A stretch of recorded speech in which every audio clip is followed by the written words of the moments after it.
সমগ্ৰ উজনি অসমতে আফ্ৰিকান সোয়াইন ফিভাৰ প্ৰাদুৰ্ভাৱ অব্যাহত আছে। বিশেষকৈ শিৱসাগৰ জিলাত নিয়ন্ত্ৰণহীন হৈ পৰিছে আফ্ৰিকান সোয়াইন ফিভাৰ প্ৰাদুৰ্ভাৱ, যাৰ ফলত হাজাৰ হাজাৰ গাহৰি পালকে বৰ্তমান হাহাকাৰ কৰিবলগীয়া হৈছে। আৰু মই বৰ্তমান উপস্থিত আছোঁ শিৱসাগৰৰ বেতবাৰী মৌজাৰ কাকজান গোহাঁই গাঁৱত। ইয়াৰে জানমণি বুঢ়াগোহাঁই নামৰ এগৰাকী গাহৰি পালকে বিগত 7 বছৰ ধৰি গাহৰি পালন কৰি আহিছে। তেওঁ জীৱিকাৰ প্ৰধান আহিলাই হৈছে গাহৰি পালন, কিন্তু এই জীৱিকাৰ প্ৰধান যি আহিলা আছিলে সেই আহিলা আজিৰ পৰা তেওঁ স্তব্ধ হৈ পৰিব। কাৰণ এই যিবিলাক গাহৰি দেখিছে এই গাহৰিবিলাক আজি নিধন কৰিবলগীয়া হৈছে। কাৰণ এই গাহৰি ফাৰ্মখনত ইতিমধ্যেই আফ্ৰিকান সোয়াইন ফিভাৰ বিয়পি পৰিছে, যাৰ বাবে ইয়াত থকা প্ৰায় 2 শতাধিক গাহৰি বৰ্তমান নিধন প্ৰক্ৰিয়া চলাই আছে। ইয়াত পশুপালন বিভাগৰ বিষয়ববীয়া আছে, কৰ্মী আছে তেওঁলোকে।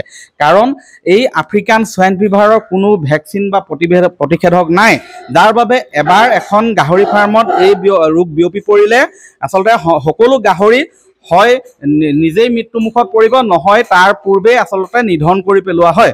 বৰ্তমান ইয়াৰ যিগৰাকী ক্ষতিগ্ৰস্ত গাহৰি পালক আছে তেওঁৰ ভাষ্যলম মই আপোনাক। প্ৰথমতে মই দুখ প্ৰকাশ কৰিছোঁ, আপোনাৰ জীৱিকা আচলতে এনেধৰণৰ প্ৰভাৱ পৰিছে। কি ক'ব কেতিয়াৰ পৰা আৰম্ভ কৰিছিলে, বৰ্তমান কি কৰিছে? মই 7 বছৰ আগৰ পৰা আৰম্ভ কৰিছিলোঁ। প্ৰথম 10টা লৈ আৰম্ভ কৰিছিলোঁ, তাৰপৰা 7 বছৰৰ পৰা আজি ইমান হৈছিলেগৈ। তাৰপৰা 2 বছৰ আগত মই লোন এটা লৈছিলোঁ হেৰিয়ৰ বিভাগত পিগাৰী স্কিমত। লোনটো এতিয়া মই মাৰিব নোৱাৰিম, চৰকাৰলৈ এটা লোনটো যাতে মাফ কৰি দিয়ে মোক। আপোনাৰ কিমান গাহৰি আছে? তো 200মান আছে। হয়, সকলো মাৰি পেলাব লাগিব? সকলো মাৰি পেলাব। আপুনি ঋণ লৈছিলে নেকি? হয়, ঋণ লৈছিলোঁ। 42 লাখ আছে। 42 লাখ সকলো ওলালে নে মূলধন? নাই ওলালে। মই বিক্ৰী কৰিব নোৱাৰিলোঁ। আপোনাৰ লগত আৰু কেইজন আছে? 3জন আছে মোৰ কৰ্মচাৰী। ইয়াৰ পৰৱৰ্তী পদক্ষেপ কি কৰিব? পৰৱৰ্তী পদক্ষেপটো মই এতিয়া চিন্তাই কৰিব পৰা নাই। কি কৰিম, মইতো শূন্য হৈ গ'লো এতিয়া। গোটেইটো মাৰিয়ে পেলাব আজি। হয়, মই এই ফাৰ্মখন পুনৰ এবাৰ দেখুৱাইছোঁ। এইখনত 2 শতাধিক গাহৰি আছিলে। সেই গাহৰিবিলাক যিবিলাক আছে এই সকলো গাহৰি বৰ্তমান নিধন প্ৰক্ৰিয়া চলি আছে। মই ইয়াৰ যিসকল পশুপালন বিভাগৰ বিষয়ববীয়া আহিছে মই তেওঁলোকৰ পৰা ভাষ্য ল'ম। দাদা অকণমান হ'ব, আপোনাৰ ওচৰলৈ আহিছোঁ। হয়, কেনেধৰণে ইয়াত কি পৰিৱেশ? কি পৰিৱেশটো বহুত দুখ লগা, দেখিতো দুখেই লাগিছে। এতিয়া আমি ক'বলৈ ভাষা নাই, কি ক'ম আৰু। এতিয়া কি কৰি আছে? এতিয়া আমি গাহৰি নিধন কৰি আছোঁ। ক'ত বিয়পিছে? আপোনাৰ প্ৰায় সমগ্ৰ শিৱসাগৰ জিলাতেই হৈছে। হয়, আমাৰ গোটেইকেইটা ব্লকতেই হৈছে। আমাৰ যিহেতু 5টা ব্লক আছে সকলোতে হৈছে। ক্ষতিপূৰণটো কেনেধৰণৰ দিয়া হ'ব? ক্ষতিপূৰণটো সেই এনেকুৱা গাহৰিৰ চাইজৰ ওপৰত ডিপেণ্ড কৰি পিনে দিয়া হ'ব আৰু। হয়, তেওঁলোকে ইতিমধ্যে এই প্ৰক্ৰিয়া চলাই আছে। আমি গাহৰি নিধন কৰি থকা অৱস্থাটো আমি দেখুৱাব নোৱাৰিম। আমি যিবিলাক জীৱিত অৱস্থাত বৰ্তমান আছে সেইবিলাক মই দেখুৱাইছোঁ। এইখন ফাৰ্ম এইবিলাক সকলো গাহৰি মাৰি পেলাবলগীয়া হৈছে। আৰু এইখিনিতে উল্লেখ কৰিব বিচাৰিম যে শিৱসাগৰ জিলাৰ বৰ্তমান 17টাৰো অধিক অঞ্চলত আচলতে গাহৰি নিধন প্ৰক্ৰিয়া চলাই আছে পশুপালন বিভাগে।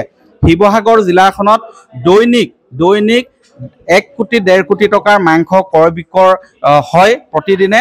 গতিকে এই ব্যৱসায়ৰ লগত যে হাজাৰ হাজাৰ পৰিয়াল জড়িত হৈ আছে, শ পৰিয়াল জড়িত হৈ আছে, সেয়া সহজেই অনুমেয়। কিন্তু এই আফ্ৰিকান সোয়াইন ফিভাৰ বিয়পি পৰাৰ পিছৰ পৰা এই গাহৰি পালকসকলৰ মাজত হাহাকাৰ লাগিছে। মই এই ফাৰ্মখনৰ দৃশ্য দেখুৱাই আছোঁ আৰু এটা তথ্য দিব বিচাৰিছোঁ যে ইয়াত যিবিলাক গাহৰি 70 কিলোৰ পৰা 1 কুইণ্টেল বা তাতোধিক হয়, সেইবিলাকত 15,000 টকাকৈ পশুপালন বিভাগৰ ফালৰ পৰা দিয়া হ'ব, যিবিলাক গাহৰি আচলতে মাৰি পেলোৱা হ'ব।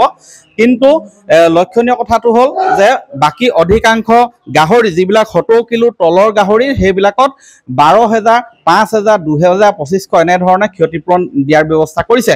যাৰ বাবে আচলতে যি হওক পশুপালন বিভাগৰ পৰা ক্ষতিপূৰণ দিলেও আচলতে এজন গাহৰি পালকে যিমান লোকচান হয় তাৰে প্ৰায় 50% ক্ষতিপূৰণৰ ব্যৱস্থা এটা হয়গৈ। তাকো 1-2 বছৰ কেতিয়াবা সময় পাৰ হৈ যায়। গতিকে এই সময়ছোৱাত সেই গাহৰি পালকসকলে কি কৰিব, কেনেধৰণৰ পৰিস্থিতিৰ মোকাবিলা কৰি পৰিয়াল চলাব, এই যি উদ্যোগ গঢ়ি তুলিছিলে গাহৰি পালনৰ যি উদ্যোগ, এই উদ্যোগটো আচলতে বৰ্তমান সম্পূৰ্ণৰূপে বিধ্বস্ত হৈ পৰিছে। কিন্তু অতি পৰিতাপৰ বিষয়, ইমানৰ পিছতো কিন্তু ৰাজ্যৰ পশুপালন মন্ত্ৰীগৰাকীয়ে পশুপালন বিভাগৰ ঊৰ্ধ্বতম কৰ্তৃপক্ষই এই ৰোগবিধ প্ৰতিৰোধ কৰিবলৈ বা যি নিয়ন্ত্ৰণহীনভাৱে আচলতে বৰ্তমান পৰিৱেশৰ সৃষ্টি হৈ আছে তাক নিয়ন্ত্ৰণ কৰিবলৈ, আফ্ৰিকান চুইন ফিভাৰ ৰোধ কৰিবলৈ যি ধৰণে পদক্ষেপ ল'ব লাগিছিলে সঠিকভাৱে পদক্ষেপ নোলোৱাৰ ফলত বৰ্তমান শিৱসাগৰ জিলাৰ প্ৰায় ৯৯% গাহৰি ইতিমধ্যেই হয় মাৰি পেলাবলগীয়া হৈছে, নহ'লে নিধন কৰিবলগীয়া হৈছে। কাৰণ এই ৰোগ বহুতেই আচলতে ভুলবশতঃ বা জানি বুজিও কেতবোৰ কাণ্ড কৰিলে।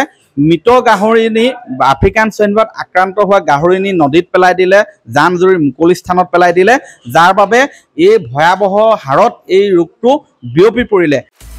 আপুনি বিচৰা বাতৰি পাব কেৱল নিউজ 18 এপত। নিউজ 18 এপ ডাউনলোড কৰিবলৈ স্কেন কৰক এই QR কোড। গুগল প্লে ষ্টৰতো পাব এই নিউজ 18 এপ।